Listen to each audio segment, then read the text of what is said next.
Continuamos con la serie. Esta es la penúltima predicación de la serie que iniciamos ya hace un mes, el Evangelio de vuestra salvación. Solo faltaría una más para iniciar otra serie. Pero hoy continuamos con el tema, y es como una segunda parte de la semana pasada, cómo seguir viviendo como cristianos después de conocer el Evangelio, que es el tema de esta noche. La semana pasada vimos 5 responsabilidades o respuestas que debemos de dar cuando tú y yo hemos conocido el Evangelio. Una de ellas fue creer en Cristo. Seguimos creyendo en Cristo. No podemos dejar de creer en el Señor porque somos cristianos. Segundo, depender del Señor, depender de Cristo. Tercero, la convicción de proclamar el Evangelio, de no avergonzarnos. Y cuarto, la esperanza que debe de vivir el cristiano. Que todos nosotros, en medio de las dificultades, en medio de todas las crisis, todos vivimos y debemos de tener esperanza en nuestro Señor. Luego, el último punto donde nos entretuvimos también fue que el Evangelio nos lleva a vivir para la gloria de Dios. En este punto hablamos que el Evangelio, todos sabemos que nos salva, pero también nos enseña a vivir unos a otros en la iglesia, a vivir en comunidad, a vivir con el cuerpo de Cristo, a vivir esa vida cristiana.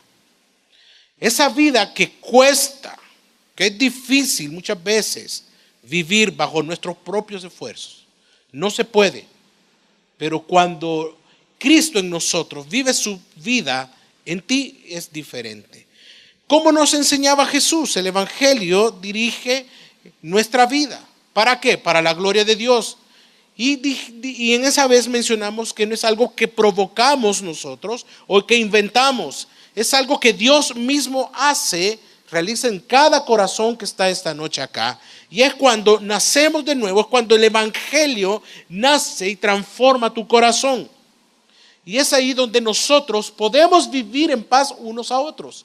Nos enojamos, nos peleamos, nos aruñamos, nos sacamos la lengua, no sé. Pero luego nos arrepentimos. Hay algo en nuestro corazón que nos dice: actuaste mal, Héctor, actuaste mal, no, eso no glorificó a Dios lo que tú le dijiste. Ve y pide perdón. Nos enseña a vivir dentro del reino. Es parte del Evangelio. No podemos dejarlo a un lado.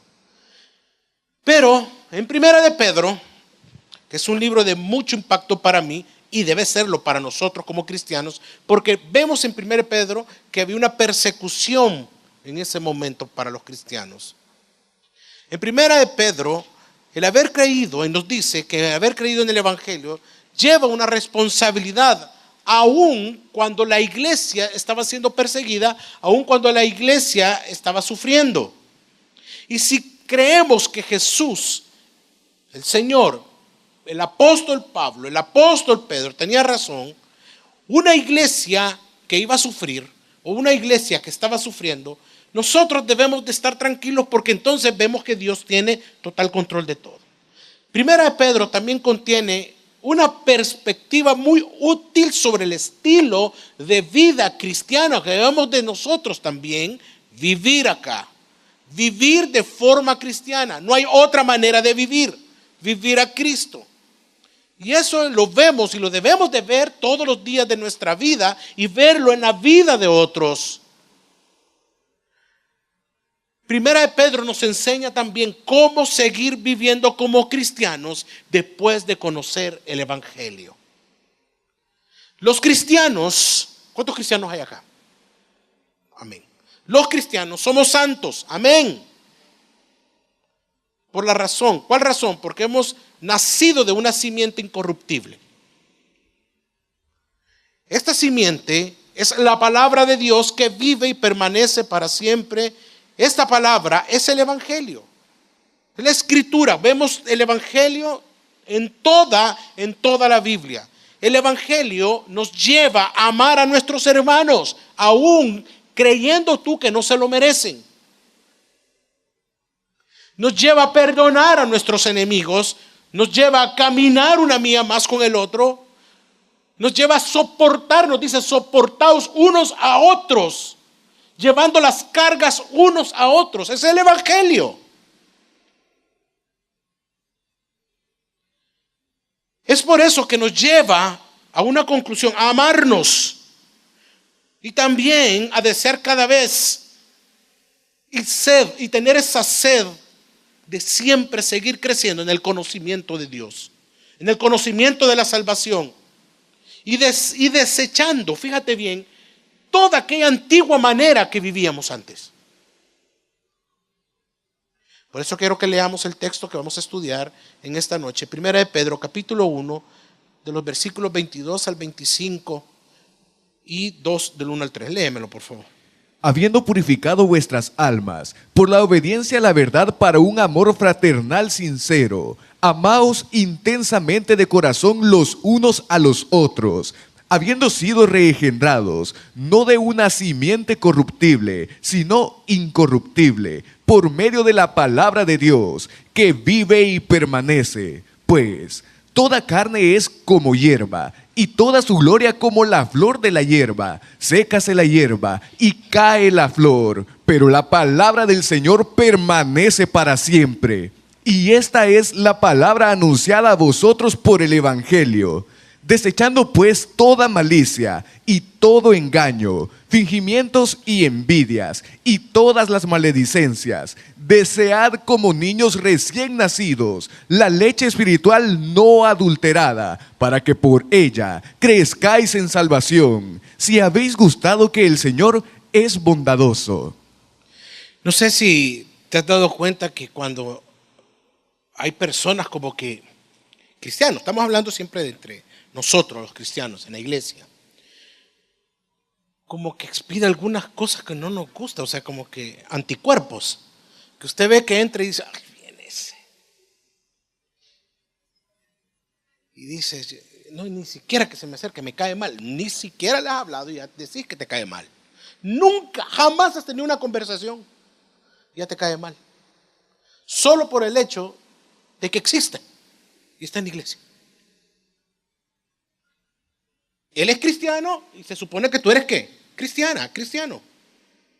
Vamos al otro lado. Tú sabes que llegas a un lugar y tú caes mal. Caíste mal.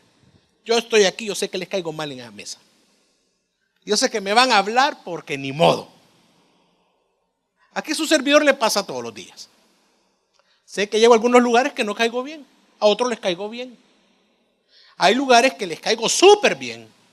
Pero otros lugares que yo sé que estoy teniendo aquello que no quiero que estés acá. Pero eso es un sentimiento tan egoísta que no puede estar en el corazón de un cristiano. No puede habitar. No puede reinar tu corazón. Porque la Biblia dice otra cosa.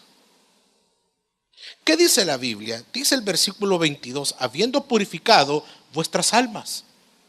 Solo esta parte de acá está hablando de una gran, pero una gran obra que Dios ha hecho en la vida, en tu vida.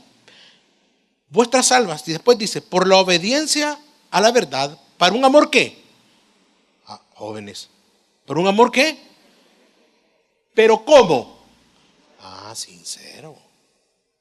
O sea, de que si tú ves que el que te cae mal y te dijo, hola, y vienes tú, hola. Ya viste cómo viene, ya viene a dar órdenes, mira, ya viene. Eso no es un amor fraternal sincero. Y después dice, amaos intensamente de corazón los unos a los otros. ¿No te das cuenta cómo aquí nos está enseñando a vivir la vida cristiana entre nosotros los hermanos? Veamos, en su contexto, el apóstol Pedro ha establecido que la base para una vida santa es vivir conforme al carácter de Dios y el precio que ha pagado por la salvación de los creyentes, o sea, el precio que pagó Dios fue su propio Hijo. El apóstol Pedro da por sentado que los que leen la carta, lo que está él escribiendo, serán y van a ser y son cristianos comprometidos. ¿Por qué? Porque dice algo, habiendo purificado vuestras almas por la obediencia a la verdad. O sea que él está dando por sentado que tú y yo, los que estamos leyendo, nuestras almas ¿cómo han quedado? Purificadas. ¿Por medio de qué? Del Evangelio. de la verdad. La idea de la purificación, ¿por qué lo pone Pedro? Es porque esta idea de la purificación deriva de los ritos de la purificación que le permitía a uno participar en el culto. Por eso es que él habla de esta manera. No está enviando a los ritos. Quiero quedar bien claro porque él lo está diciendo en la palabra. Entonces, esta idea la retoma del Nuevo Testamento y representa tanto la purificación interior a través del arrepentimiento de nuestros pecados como nuestro caminar. Como cuando tú y yo iniciamos en nuestra vida cristiana. ¿Cómo? Que incluía, nos arrepentimos, vivimos en el arrepentimiento, un compromiso con Cristo y luego nos bautizamos. Obediencia a la palabra. Santiago, capítulo 4, versículo 8 dice así. Acercaos a Dios, y Él se acercará a vosotros. Limpiaos las manos, oh pecadores, y purificaos los corazones, los que sois de doble ánimo. Después el apóstol Juan escribe en 1 de Juan 3:3, y todo el que tiene esta esperanza en Él se purifica a sí mismo como Él es puro. 1 de Juan 3:3. También Pablo dice en 1 de Corintios capítulo 6 versículo 11. Y esto erais algunos, pero os lavasteis, pero fuisteis apartados para Dios, pero fuisteis declarados justos en el nombre del Señor Jesús, el Mesías, por el Espíritu de nuestro Dios. Ok, nos purificamos a través de su palabra, nos lavó a través de su sangre, nuestros pecados, nos presenta justo ante el Señor por medio de su Santo Espíritu, pero dice la palabra, estos eran ustedes antes, ahora ya no, ahora son cristianos, son hijos míos, o sea, hijos de Dios, del Señor. Pedro está poniendo una base, que hemos sido purificados, lavados, eso es lo que está poniendo él. Y lo que está diciendo, aclarando muy, pero de una manera estupenda, perfecta, inspirado. Cuando Pedro escribe, habiendo purificado vuestras almas por la obediencia a la verdad, esto indica un estado en el que ya uno ya se encuentra como puro, apartado para Dios. O sea que no hay opción lo que va a ocurrir después del versículo, de esto. No hay opción porque debemos de vivir como ¿qué? Como cristianos. ¿Quiénes? Los cristianos. Entraron en ese estado por obedecer a la verdad, que es el evangelio, entraron impuros, encontraron la pureza en Cristo, son puros ahora, y así continúan obedeciendo el evangelio, una vida en pureza. Quiere decir una vida en obediencia al evangelio, a la palabra.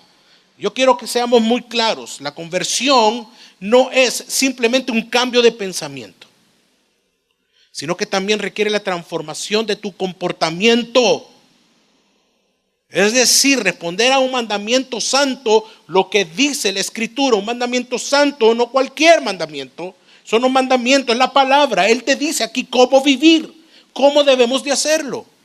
Por eso que el evangelio o la conversión, no solamente tenés que encasillarle en una doctrina que ya conozco muy bien. Si me hacen un examen, yo lo salgo, saco 10 creo. O lo tuitás, o lo pones en Facebook, o lo pones en Instagram, yo soy salvo. No. Es más que una doctrina, más que muchas otras cosas. La conversión del cristiano se tiene que ver en tu vida y en mi vida. Es una transformación ¿en qué? En tu comportamiento, en dar frutos. No puedes hablar de Cristo, de Jesús, que Él es Dios, etcétera, y tu comportamiento es otro. No podés, no se puede. ¿Cuál es el resultado de la conversión? Según el texto. El resultado de la conversión es un amor fraternal sincero. Wow. Y esta frase va seguida inmediatamente de un mandamiento que exhorta a que trabajen para mantener y hacer crecer en amor. Dice, amaos intensamente de corazón. ¿Cómo? ¿Quiénes? Unos a los otros. Los que han sido purificados. O sea que tú no puedes estar odiando, menospreciando a tu hermano.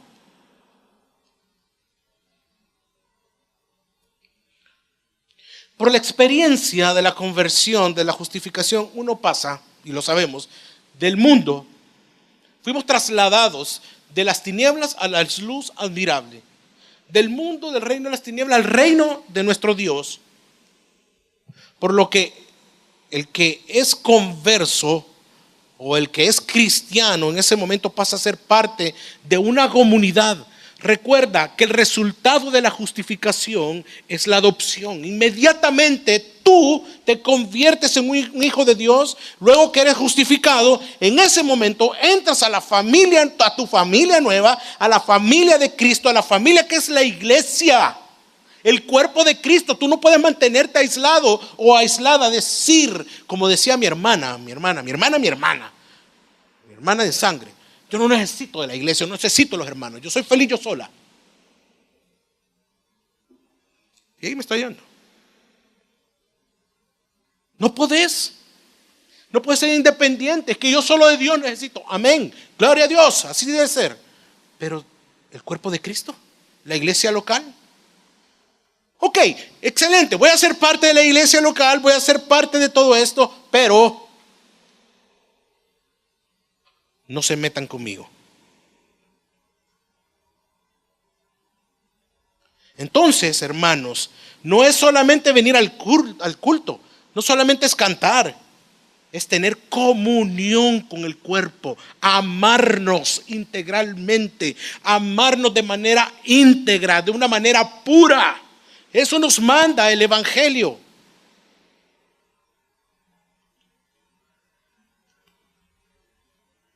En el Nuevo Testamento, esta idea del cuerpo, de la unión de los hermanos, se expresaba en el Nuevo Testamento con la palabra griega Filadelfia, que significa amor por los hermanos en la fe. Y aquí lo encontramos en Romanos 12:10, 1 Tesalonicenses 4:9, Hebreos 13:1, 2 de Pedro 1:7. Así como nosotros encontramos la misma idea del sermón del monte de Jesús y otras cartas de Pedro y en Epístola de Santiago, así encontramos nosotros que debemos de amarnos. Pedro demanda un amor sincero, que significa ¿cómo? No fingido. No fingido o genuino debe ser este amor. Debe nacer del corazón, de un corazón puro, que significa esta palabra puro en ese contexto sin otras motivaciones. Yo te voy a hablar, yo voy a andar contigo por amor a Cristo, no por lo que yo pueda esperar de ti que tú me puedas dar. Yo estoy dispuesto en mi vida a perdonarte, a caminar contigo, no importa cuál sea tu motivación. Dios va a tratar con la motivación del otro. Por eso es que nosotros no podemos menospreciarnos entre nosotros, jóvenes. No, es que yo soy de la banda, a mí me caen mal los de Redimidos. Y antes eran jazz, ahora me caen mal. No, a mí me caen mal los del reino, a mí me cae mal fulano, a mí el del vecino, a mí me cae el chucho del otro, el perico de aquel, a mí me cae mal este. O sea, él cae mal, le dicen a él. Solo él cae bien. Tú no puedes vivir así. Debe ser un amor genuino, no fingido. Y eso es, ¿cómo se llama? Hipocresía.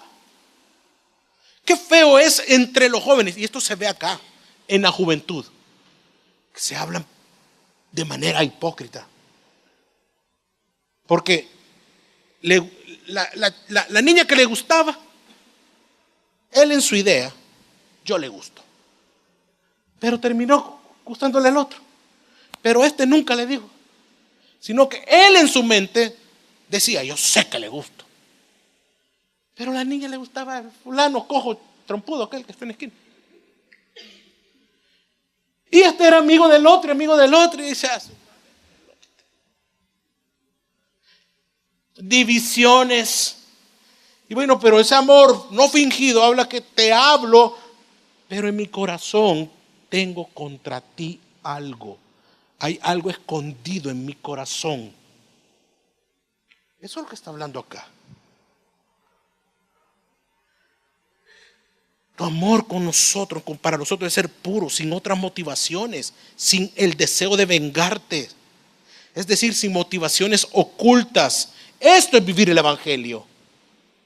Por eso, hermanos, que tú puedes ser el mejor predicador, tú puedes ser el mejor evangelista, el mejor que toque una banda, el mejor predicador, el mejor fulano, pero si no vives, si no amas a los hermanos, si no amas a la iglesia, si no te integras a la iglesia, de nada te sirve. Primera de Pedro, capítulo 1, versículo 23 dice así: habiendo sido reengendrados, no de una simiente corruptible, sino incorruptible, por medio de la palabra de Dios, que vive y permanece. Y aquí aclara algo, Pedro. Pedro ya ha mencionado que han nacido de nuevo. Acá, claramente en el versículo que acabamos de leer, que habiendo sido purificados.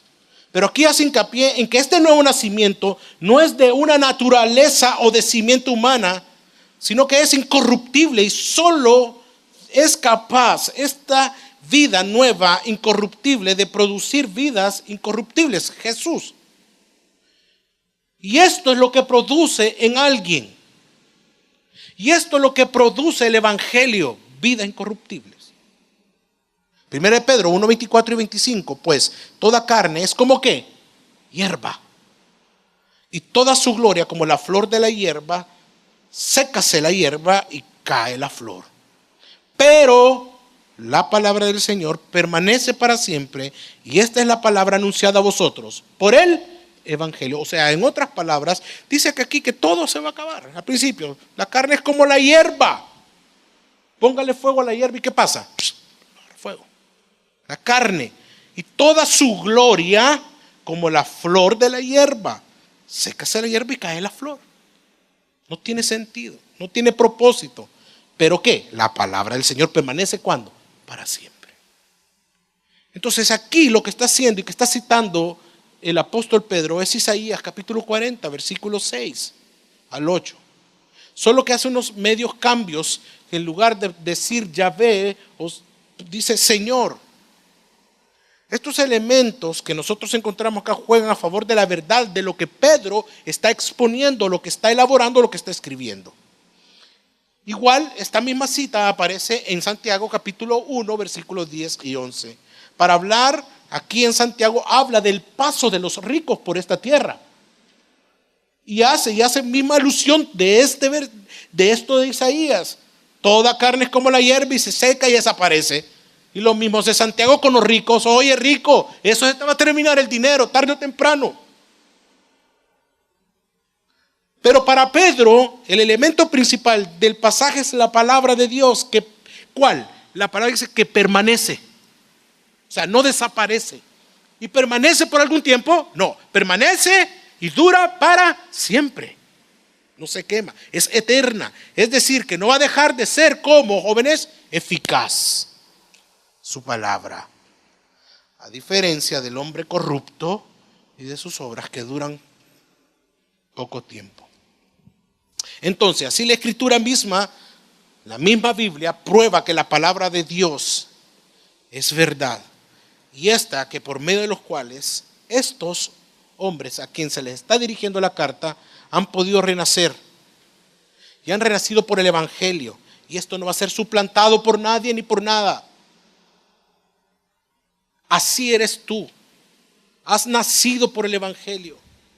Nada va a suplantar ese evangelio en tu corazón, solamente que no hayas nacido de nuevo y tu vida, y tú vivas doble vida.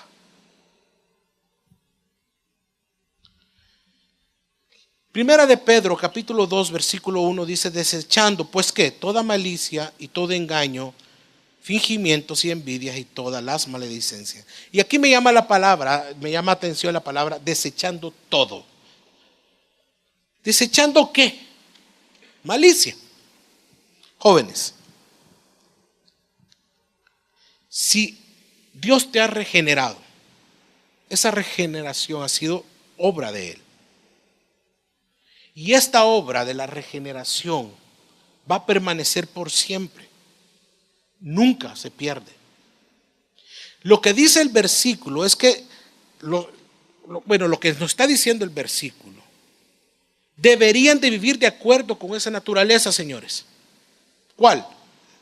La incorruptible. En vez de volverse a deleitar en la vida corruptible, en la vida que ustedes tenían antes. Desechando que toda malicia, deseche como tú vivías antes. ¿Te acuerdas cómo vivías antes? ¿Cómo vivíamos? Bueno, entonces, desechando. Y hace varias cosas y menciona varias cosas. En vez tú de deleitarte en la vida que llevabas antes, deleítate ahora en tu nueva vida. Así que el apóstol Pedro recuerda el momento una vez más de la conversión, cuando se arrepintieron y renunciaron a aquella vieja vida y se bautizaron para entrar a una nueva vida en la iglesia. Al momento en que ellos nacen de nuevo y usando la palabra ¿qué? Desechando, desechen, ustedes no son como antes. Ustedes ya nacieron de nuevo. Esta palabra desechando quiere decir, y lo usa también el apóstol Pablo, normalmente se refiere a quitarse la ropa. Desechando es como esa ropa vieja, apestosa, que a ti ya no te gusta, o pasaste todo el día trabajando acá o allá, y tú desde las 6 de la mañana te bañaste, te cambiaste, te pusiste la ropa del domingo para ir a trabajar ahora. Y te fuiste y todo el día pasaste sudando, se arruinó el aire acondicionado, el bus te tiró, te rebotaste, te caíste, saliste corriendo detrás del bus delante de tu amigo, sudaste, no te olvidó echarte aire, ¿cómo que se llama? Desodorante, ya no levantas las manos, te vas así porque gran olor a cebolla curtida, o sea, y todo el día pasaste así, cansada. Cansado. Entonces llegas a tu casa, lo primero que quieres hacer es ¿qué? Ya no aguanta esta ropa. Le dices a tu mamá, a tu papá, ven, vamos a comer. Espérame que no aguanto esta ropa. Soporto esto. Te vienes tú y en el camino la bandeja. Y la vas que desechando, hijo, que apesta. Te vienes tú y comienzas a hacer eso. Entonces ese es el sentido que está diciendo el apóstol.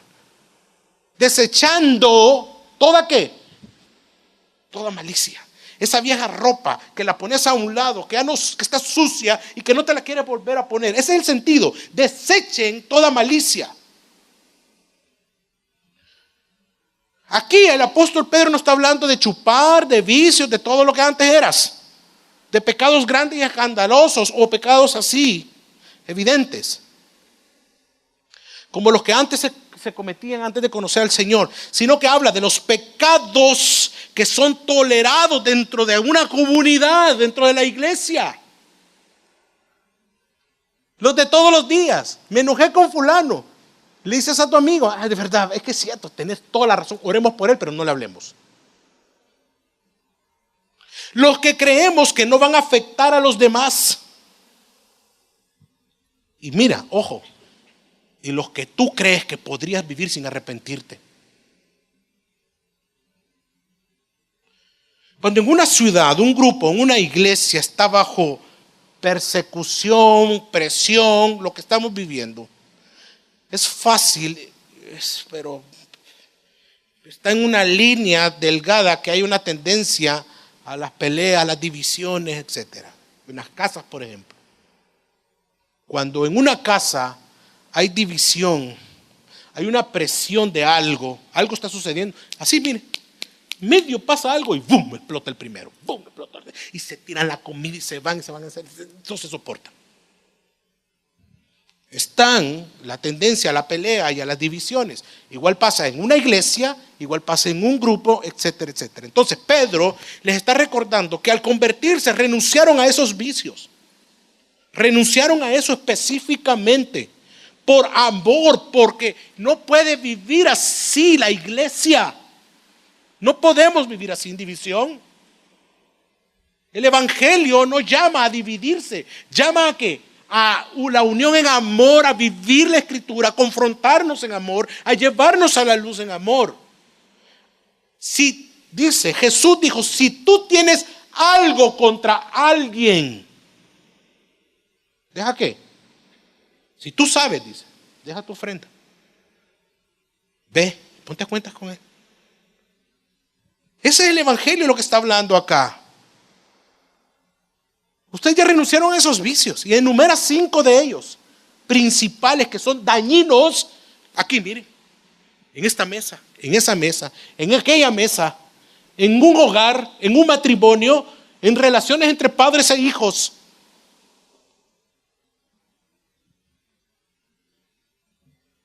Enumera 5. Y estos mismos 5 se enumeraban en las comunidades judías en aquella época. Lastimosamente estos tipos de pecados aún siguen viviendo en algunos muy fuertemente, aún conociendo o decir que conocen el Evangelio o después de conocer el Evangelio. Y vamos a ver rápidamente los 5. La malicia. La malicia no es que tú te pintes bien, niña, y que le apachurres el ojo y hagas boca de pato a alguien. No está hablando de esa malicia. Ni, muchachos, que te metas al gimnasio horas y que vas a andar caminando como que sos de lado, que los músculos ya te pesan, y que le apachurres también el ojo a una niña. Eso no es mal, no está hablando de ese tipo de malicia. En algunos contextos este término malicia significa maldad, significa depravación o vicio también, dependiendo su contexto. Ahora, en el contexto que nos apremia hoy, en el nuestro, apunta a un rencor, a esa malicia, rencor. Es decir, fíjate bien, la fuerza que destruye la comunión.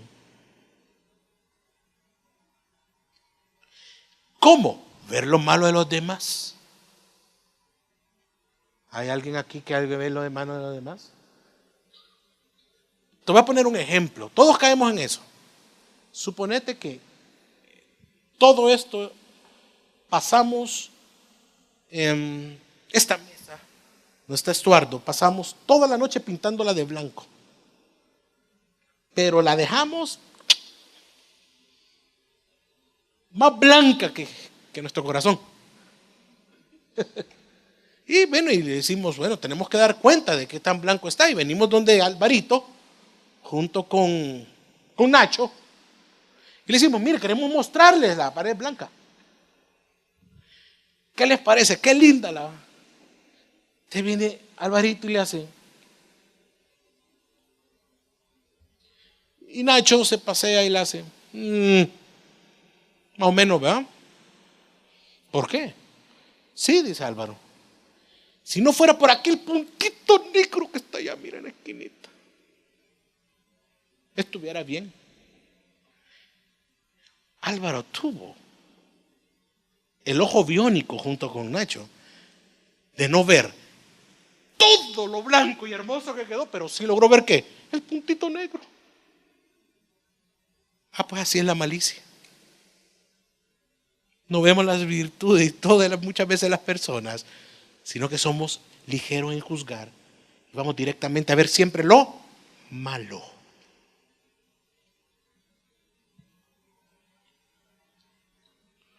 Esto destruye la comunión. Claro. Ver lo malo de los demás. La crítica mala. Yo soy del concepto que hay críticas que son buenas, aunque te duela, aunque para ti sea mala, pero hay buenas. Pero está una que destruye, que va disfrazada de piedad, que va disfrazada de misericordia, y lo único que hace es destruir. La murmuración.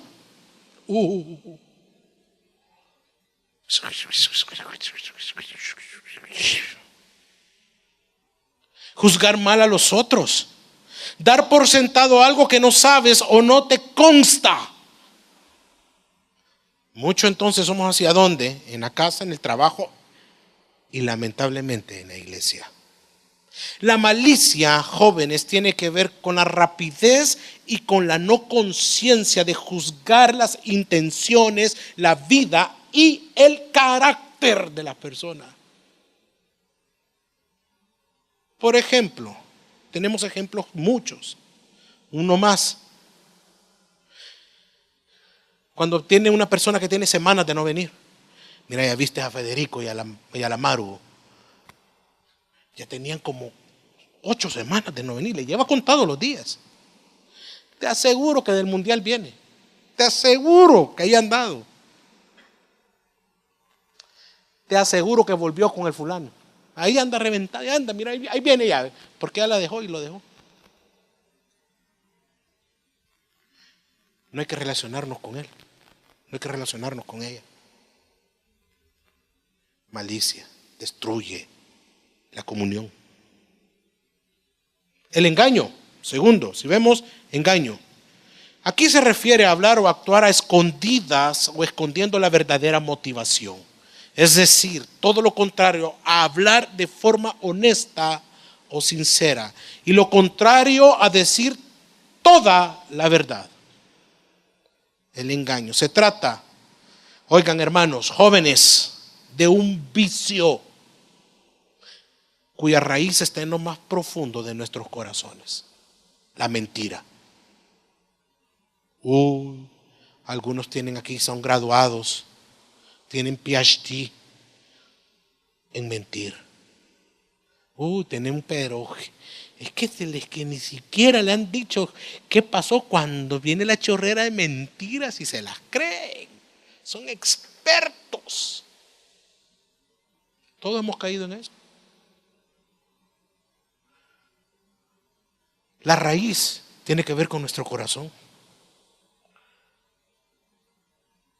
Por lo tanto, jóvenes, no puede representar o la representación de la verdad de Dios, ni puede permitirse dentro de este grupo y de la comunidad cristiana.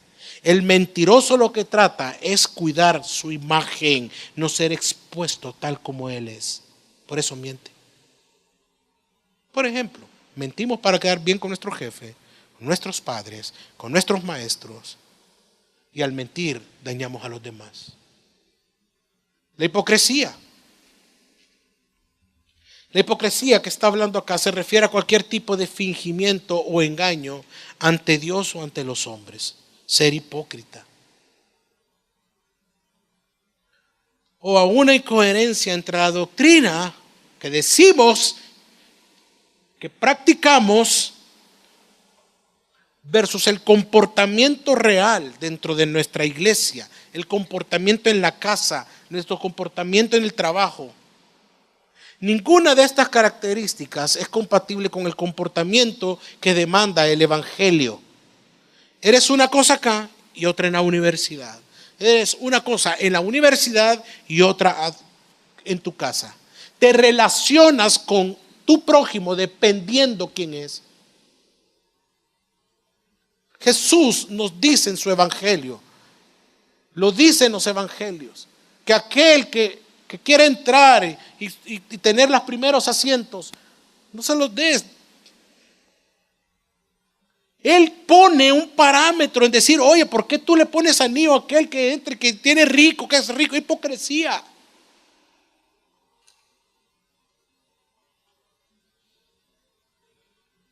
Entre nosotros muchas veces nos hablamos con resentimientos, nos hablamos con rencor, hipocresía. ¿Por qué? Porque no le has dicho, no has hablado con esa persona.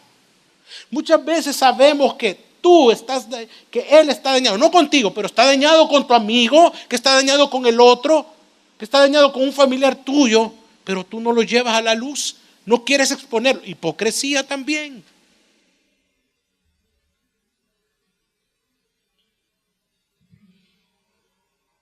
No podemos vivir así. Hay otros que deben de aprender a enfrentarse a la verdad, a enfrentarse con aquellos que creen que han sido dañados, y ser sinceros con ellos mismos y con el otro. Porque muchas veces el otro ni sabe que está dañado contigo. La envidia. ¿Qué habla acá? La envidia es una actitud que está detrás de muchas acciones engañosas e hipócritas. La envidia. ¿Qué es la envidia? El no estar satisfecho con lo que Dios te ha dado. Quieres más. Deseas más. Y deseas más de lo que los otros tienen. Eso es peor. Y eso te está llevando, jóvenes, a la codicia. Y si llegas a tal punto de la codicia, solo falta una línea: querer tomar lo que no es tuyo por envidia. Y eso te va a llevar a ser hipócrita, a hablar de los otros, a destruir la relación.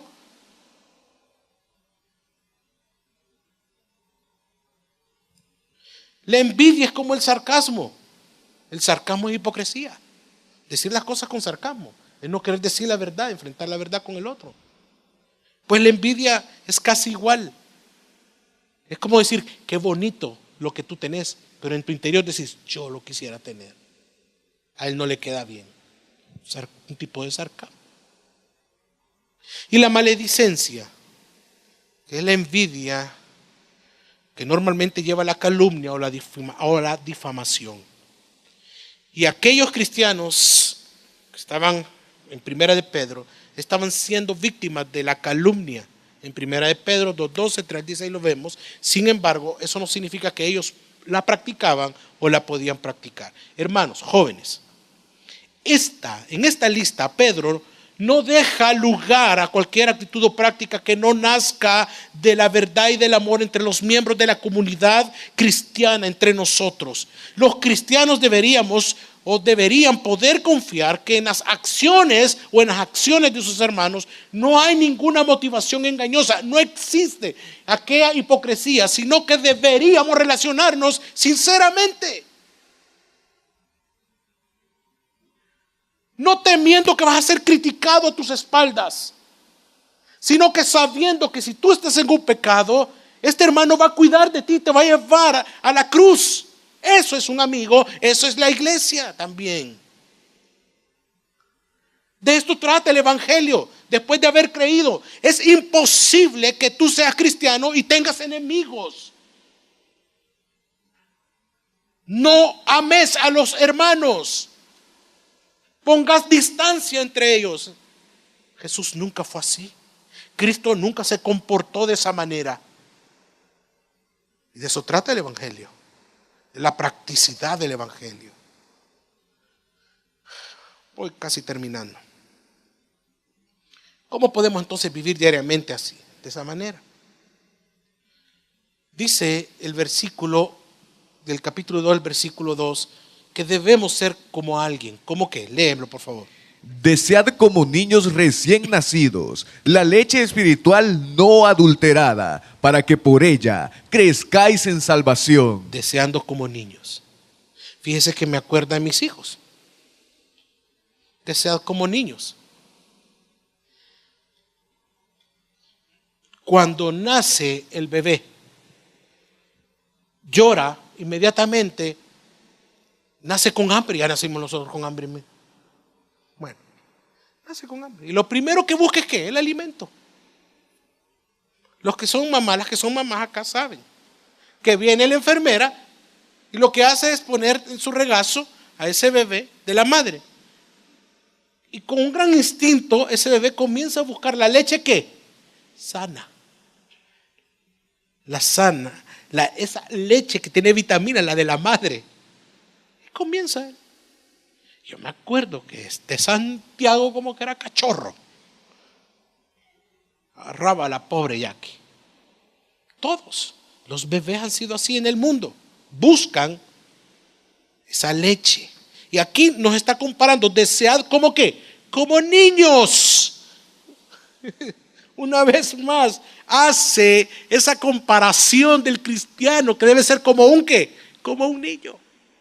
Desead como niños, recién nacidos. Y no está hablando de un niño de 6, 7, 5, 4, 3 años, sino que está diciendo recién ¿qué? Nacidos.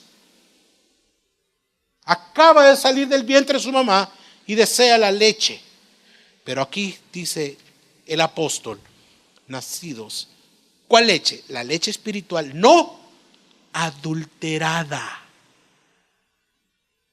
Porque en la época aquella del Nuevo Testamento se tenía por costumbre que esa leche la mezclaban muchas veces con agua que ellos purificaban y la vendían. Y dice, no adulteren, no quiero esa leche adulterada. sino que la que nace de la madre para que crezcan. Y aquí dice, en salvación. Entonces, como en toda conversión, estos cristianos, cuando y se arrepintieron de todo lo malo que habían hecho, deberían entonces tener una actitud diferente, hacer bien, hacer el bien en su comunidad. Pero aquí nos encontramos que en lugar de ver un catálogo grande de virtudes para sustituir los vicios anteriores que vimos, los 5, como lo dice en Gálatas 5, nos encontramos acá a un llamamiento a depender de Dios. En Gálatas se nos dice, estos son los frutos del Espíritu, andad aquí, dice varias cosas. Pero aquí no nos da una lista. Aquí de una sola vez nos llama ¿a qué? A depender de la palabra. Desead como niños. Un niño no puede vivir sin esa leche, se muere. Entonces el sentido de este texto es que le está diciendo, si tú, como ese niño que no puede comer otra cosa, que se va a morir, pues tú deberías de buscar, anhelar esa leche, esa vida, esa palabra espiritual para que no perezcas. Para que crezcas en salvación. Entonces el sentido del texto es un llamamiento a depender del Evangelio, de su palabra cada día. Pues la palabra que resalta después de desear es crezcáis. Que tú deseas, tomas y creces. En salvación, un proceso, hermanos, jóvenes, de dependencia a Dios diariamente. El problema es que ya llevas 15 años de cristiano y tú te llenas de otras cosas. Ese es el problema. El problema es que no haya palabra, ¿verdad, Pablo? El problema es que dependes de otras cosas que no son las escrituras.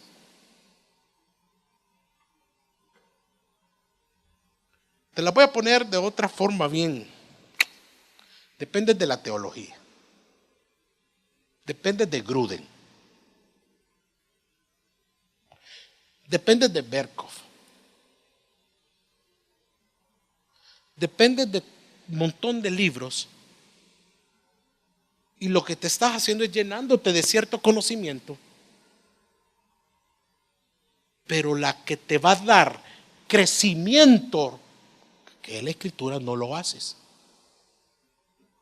Porque acá, y mucho alrededor del mundo, prefieren esos libros, aman esos libros, pero no abren las escrituras. Allá la tienen ignorada.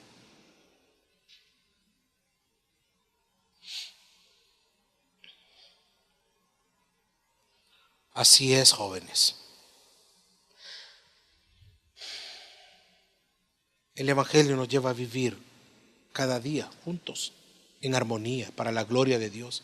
¿No has notado, quizás algunas veces, y voy a volver al ejemplo del principio, quizás tú ya notaste que probablemente no le caes bien a todos, caes mal a muchos, y tú quisieras, o no le gusta a algunas personas, y a ti te incomoda eso, y tratas, y has tratado de hacer amigos,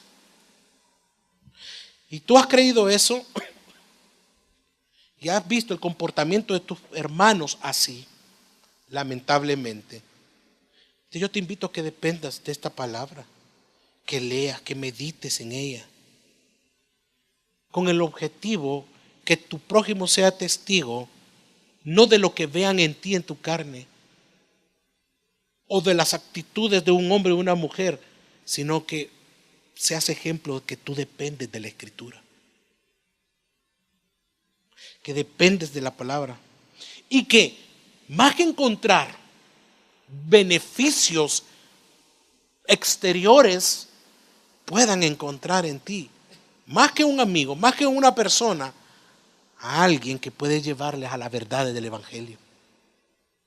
Eso tiene más valor. Esa es la gracia que Dios da para con los demás cuando dependemos y crecemos en la salvación de su palabra. Entonces Pedro les está diciendo, como ustedes ya nacieron de nuevo, Ya no son más bebés recién nacidos, pero deben desearlos como ese bebé recién nacido, la palabra. Por lo tanto, deben de desear la comida apropiada a su edad, recién nacidos, es decir, leche. Tú debes desear la leche espiritual todos los días de tu vida. No es opción. Y aquí Pedro deja muy claro de que esa leche espiritual, su palabra, la palabra, es el alimento adecuado, no solo para los recién nacidos, sino para aquellos que hemos caminado ya siempre en el Evangelio. Entonces, la leche solamente es un símbolo como el que más adelante se usa en el judaísmo para referirse al alimento espiritual, que es su palabra. Esta leche que tenía que beber en esa época debería ser pura. Y por eso es que Pedro hace esa comparación de esa leche que no es contaminada, o sea, que no hay engaño, no es una leche adulterada, sino que pueden confiar en ella, porque además esa confianza es espiritual y esa leche espiritual te va a llevar a ti para que puedas crecer sanamente en el Evangelio mismo.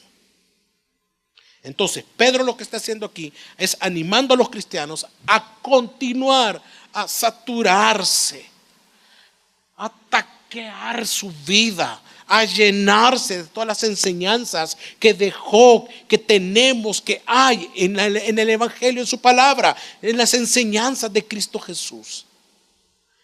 Y también a que no perdamos ese deseo, ese entusiasmo por seguir aprendiendo después que hemos creído, después de nuestra conversión. Seguir dependiendo de la Escritura. Entonces, ¿qué es lo que viene después? El versículo 3. Si habéis gustado, que el Señor es bondadoso. Dice, si habéis gustado, o sea, probado, dice algunas versiones, que el Señor es bondadoso. O sea, que disfrutamos de su bondad. Cada persona que acá está, que entiende el Evangelio y la gracia, ha disfrutado de la bondad de Dios. Usted y yo. Aquí, en esta partícula que nosotros vemos que dice sí, es una partícula condicional. Sí habéis.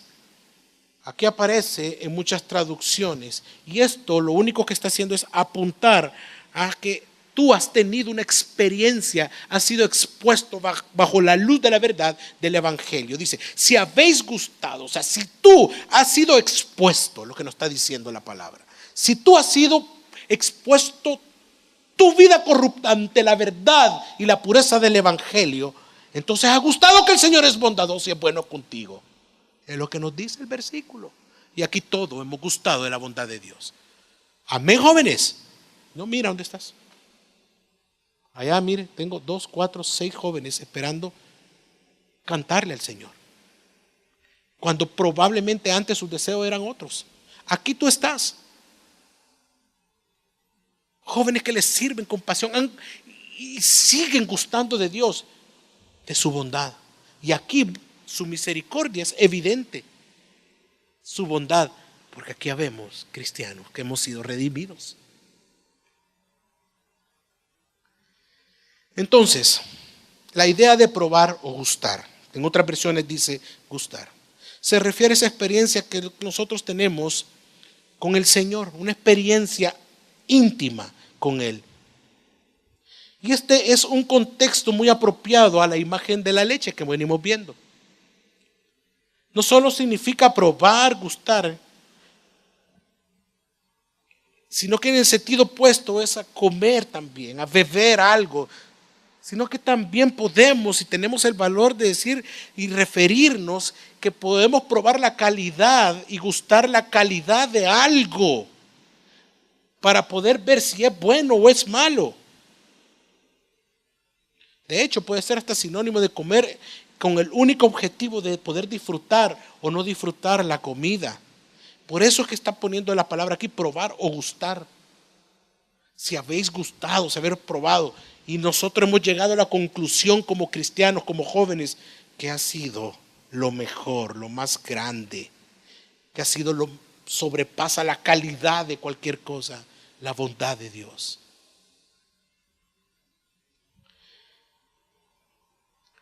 ¿Cuántos han probado acá la benignidad y la bondad de Dios?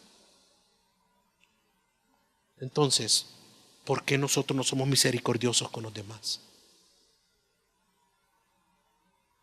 ¿Por qué sigues viviendo en división en tu hogar, en la iglesia? ¿O tu corazón está dividido en tu misma familia, de la fe, en tu casa?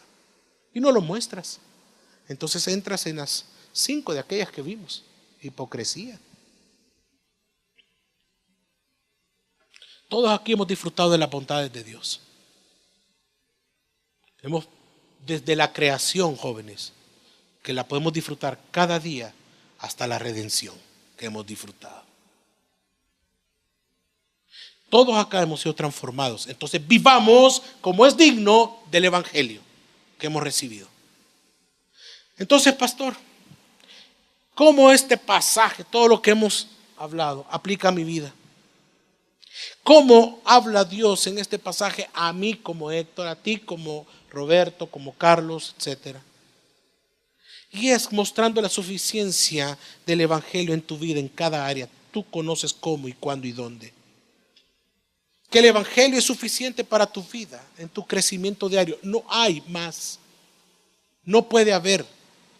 Ni los consejos de un gran pastor, de un gran hombre de Dios, puede sustituir las grandezas de que contiene la Escritura. El evangelio te es suficiente. Es suficiente para tu crecimiento. Fue suficiente cuando naciste, cuando ayer viviste, como ahora actualmente y como el día de mañana. Así es de suficiente el evangelio, jóvenes. No sustituyas eso por consejos de tus amigos. Y no estoy hablando que hay consejos que son buenos, que puedes tú confiar, hablar con un pastor. No estoy hablando de eso. Estoy hablando cuando tú haces a un lado la Escritura por escuchar. Ya tu corazón tiene que ver con la motivación de tu corazón. Eso es diferente. ¿Qué más habla a mí todo este pasaje para mí? Que no olvides que aún en el sufrimiento y en la prueba, el evangelio, su palabra, Cristo, es a quien tú necesitas. Tú necesitas solo de Él. Hay muchos hermanos que están pasando pruebas duras. Fíjate que mi madre está padeciendo, hace 2 meses le detectaron cáncer en un seno. Ella está en España. Y ya lo he dicho acá y me encanta volverlo a repetir. Y yo a veces caigo en esas de mi mamá, en esa tristeza de mi madre. No la tengo. Tengo 8 o 9 años de no verla. Y cuando el deseo que yo tengo de verla y abrazarla, a veces me consume. Y cuando me dieron la noticia me puse mal, muy mal. Y cuando hablé con ella me topé con la gran sorpresa que me dice ella: hijo, es cierto lo que te dijeron tu hermano, pero ¿sabes cuál es lo más lindo de todo? Que tengo a mi Cristo, que Él es todo para mí. Mira, si este va a ser mi pasaje a la eternidad, que el ticket o el vagón a la eternidad se llame cáncer, pues gloria a Dios, me dijo. Es a Cristo quien yo necesito, Héctor. Hasta menospreciado me sentí. A mi carne. Pero la enferma ministrando al sano es un ejemplo para todos. Dependamos de Cristo en la prueba como en el sufrimiento.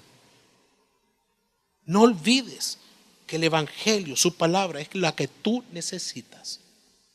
¿Qué más? Que tu esperanza, que mi esperanza en medio del sufrimiento sigue siendo esa palabra. Esa es tu esperanza. No pongas las esperanzas en otro, en otra. Nadie va a resolver tus problemas. Nadie. Es más, ni Dios muchas veces te los va a resolver. Es lo que va a querer, que a través de ese problema, a través de eso, vivas en esperanza en Él, que independientemente de cuáles sean las respuestas de Dios para tu vida, Cristo siempre será glorificado. Y esa debe ser tu actitud.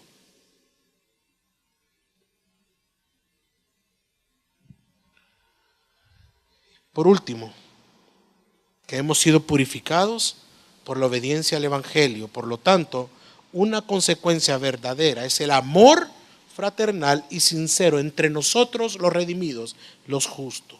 Y así continuar creciendo en la gracia y salvación, deseando cada día su palabra y viviendo el Evangelio cada día en nuestras vidas. Esta es la idea central de todos estos textos. Hermanos,